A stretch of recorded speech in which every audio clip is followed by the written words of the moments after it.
इस मंदिर को कई बार लोगों ने तोड़ने की कोशिश की और यहाँ पर सिर्फ छोटे से हनुमान जी की मूर्ति थी और बड़ा सा पीपल का पेड़ था। बीएसपी के तमाम तकनीकी जो बुलडोज़र या क्रेन उस समय हुआ करते थे, काफ़ी ताकत लगाई, लेकिन हनुमान जी ने वहाँ से नहीं हटे और फिर हम लोग वहीं पर बैठे रहे। 1958 में जब यहाँ पर बाबा जी आए, पंडित नर्मदा प्रसाद तिवारी जी, उन्हीं की ये तपोभूमि है, तपस्या है। सिर्फ दुर्ग भिलाई में ही नहीं बल्कि पूरे छत्तीसगढ़ में इस मंदिर की प्रसिद्धि है, मान्यताएं हैं। लोग इस मंदिर को मानते हैं और दूर दूर से इस मंदिर के दर्शन करने के लिए आते हैं।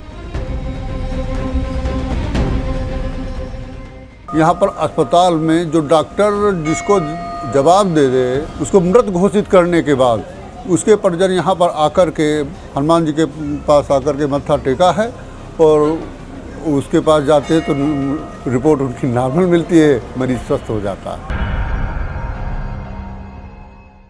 इस मंदिर को कई बार लोगों ने तोड़ने की कोशिश की, मगर आज भी यहाँ की आस्था वैसे ही अटल है। नमस्कार आप सभी को, आप देख रहे हैं केपी न्यूज़। मैं बात कर रही हूँ भिलाई के सेक्टर 9 में स्थित संकट मोचन हनुमान मंदिर की, जो कि 160 साल पुराना है और इसकी शुरुआत तब होती है जब भिलाई नहीं था, आमदी गांव था और यहाँ पर सिर्फ छोटे से हनुमान जी की मूर्ति थी और बड़ा सा पीपल का पेड़ था। जय श्री राम, जय हनुमान जी महाराज। मैं पंडित हनु तिवारी, सेक्टर 9 हनुमान मंदिर से आप सभी हनुमान भक्तों को जय श्री राम। हनुमान जी की कृपा आशीर्वाद आप पर सब बनी रहे, यही हनुमान जी से प्रार्थना है। इसकी स्थापना ये पहले आमदी गांव हुआ करता था। ये भिलाई जो है, ये आप दो जहाँ पे इस समय प्रेजेंट टाइम मंदिर है, ये आमदी गांव था। यहाँ पर जब प्लांट बना, अपना भिलाई स्टील प्लांट बना, तो उसके वहाँ के वर्करों के लिए अस्पताल बनाया गया। तो अस्पताल के मध्य में ये हनुमान जी की मूर्ति और पीपल का झाड़ था। तो यहाँ पर अस्पताल हनुमान जी को हटाने के लिए काफ़ी प्रयास किया गया और हम लोगों को हनुमान जी के लिए बाहर मंदिर भी, मनोकामनेश्वर जो मंदिर है वहाँ पे जगह दी गई, मंदिर भी बनाया बीएसपी ने कि आप लोग वहाँ पर शिफ्ट हो जाओ, ये अस्पताल के बीच में आ रहा, ये जगह खाली करना है। लेकिन हम बीएसपी के तमाम तकनीकी जो बुलडोज़र या क्रेन उस समय हुआ करते थे, काफ़ी ताकत लगाई, लेकिन हनुमान जी ने वहाँ से नहीं हटे और फिर हम लोग वहीं पर बैठे रहे। और उसके बाद जब हनुमान जी की ना उठने पर यहाँ पर जो सारे भक्त जब अस्पताल बना तो यहाँ के परिजन मरीज जो हैं, तो जो उनको यहाँ आते रहे और हनुमान जी से प्रार्थना की, हनुमान जी उनकी प्रार्थना स्वीकार की और उनके मरीज अच्छे और स्वस्थ होकर के यहाँ से गए हैं। तो धीरे धीरे हनुमान जी की प्रसिद्धि बढ़ती गई। और फिर 1991 में यहीं पर एक महाराज जी आते हैं उस छोटे से हनुमान जी की और उस पीपल के पेड़ की देख रेख करने के लिए। वो महाराज जी लगातार यहाँ पर तपस्या करते हैं और फिर बनता है ये मंदिर। 1958 में जब यहाँ पर बाबा जी आए, पंडित नर्मदा प्रसाद तिवारी जी, उन्हीं की ये तपोभूमि है, तपस्या है। पहले छोटा से केवल हनुमान जी थे, पीपल का पेड़ था। उसके बाद बाबा जी ने यहाँ पर तपस्या की और यहाँ के भक्तों द्वारा, यहाँ के जो भक्त हैं उन्हीं के द्वारा ये मंदिर का निर्माण किया गया। उन्हीं के सहयोग से उनकी भक्तों की मनोकामना पूर्ण होती गई। उनके सहयोग के द्वारा बाबा जी ने मंदिर का ये इतना बड़ा रूप दिया, जिसके बाद धीरे धीरे यहाँ की प्रसिद्धि बढ़ती है और मान्यताएं भी। लोग जुड़ते हैं यहाँ की आस्था से और शक्ति से।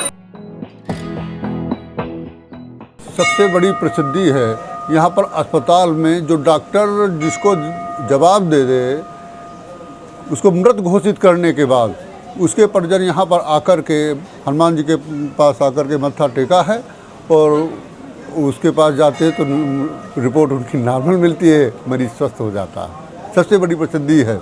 उसके बाद यहाँ का जो अधिकारी है या व्यापारी है या जो कोई भी जो यहाँ पे आता है उसकी मनोकामना पूर्ण होती है। सबसे बड़ी प्रसिद्धि यही है। और यहाँ पर आने का मनोकामना का एक यहाँ पर नारियल बांधा जाता है, लाल कपड़े में बांध करके हनुमान जी से प्रार्थना करके जो मन्नत मांगी जाती है हनुमान जी से, वो पूर्ण होती है। इसके साथ ही स्थानीय लोगों का ये भी कहना है कि कई बार इस मंदिर को तोड़ने की भी कोशिश की, लेकिन जो लोग इसको तोड़ना चाहते थे उनके हाथ हमेशा असफलता लगी।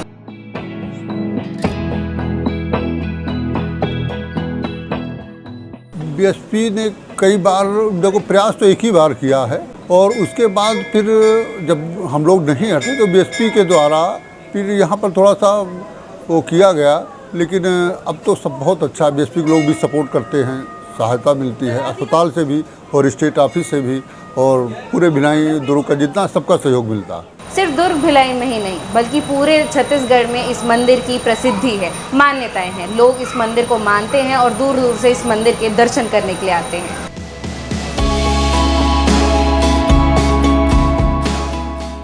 बार हनुमान जन्मोत्सव 2 अप्रैल 2026 दिन गुरुवार हनुमान जी का जन्मोत्सव मनाया जा रहा है, और हनुमान जी के जन्मोत्सव में पूरा भिलाई दुर्ग, पूरा छत्तीसगढ़ बड़े हर्षोल्लास के साथ हनुमान जी का जन्मोत्सव यहाँ पे मनाते हैं। पूरा छत्तीसगढ़ मान के चलिए यहाँ पर आता है, हनुमान जी के जन्मोत्सव के मनाता है, वो बड़ा भव्य रूप में मनाया जाता है। इस मंदिर के वरिष्ठ महाराज ने हमें ये भी बताया कि कैसे सेक्टर 9 जवाहरलाल नेहरू अस्पताल में कई बार बुरे से बुरे केसेस आए हैं, जिसको देखकर डॉक्टर्स हाथ खड़े कर देते हैं, लेकिन जब वो लोग इस मंदिर में आकर मत्था टेकते हैं और भगवान को अपने दुख बताते हैं तो भगवान हनुमान उनके सारे दुख हर लेते हैं और आज वो लोग खुश हैं और स्वस्थ हैं।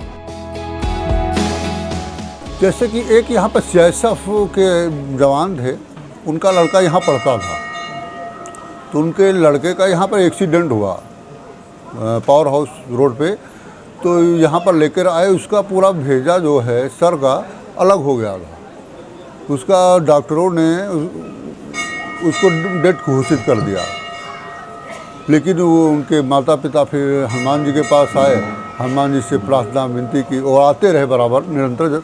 उसके बाद फिर वही डॉक्टर जो व्रत घोषित किया, फिर उसके बाद उनके परिजन उनको स्वस्थ होकर लेकर गए, स्वस्थ पूरी तरह जी। वो आज भी वो स्वस्थ है, पूर्णतः स्वस्थ है। आज आते हैं वो अपने माँ बाप के साथ, वो लड़का आता है। और ऐसे ही समय समय पर इस मंदिर में अक्सर भीड़ लगती रहती है। भिलाई वाले अपने त्योहारों को यहाँ सेक्टर 9 हनुमान मंदिर में आकर मनाते हैं, और यहाँ के हनुमान जी को अपना सब कुछ मानते हैं, अपना गार्जियन।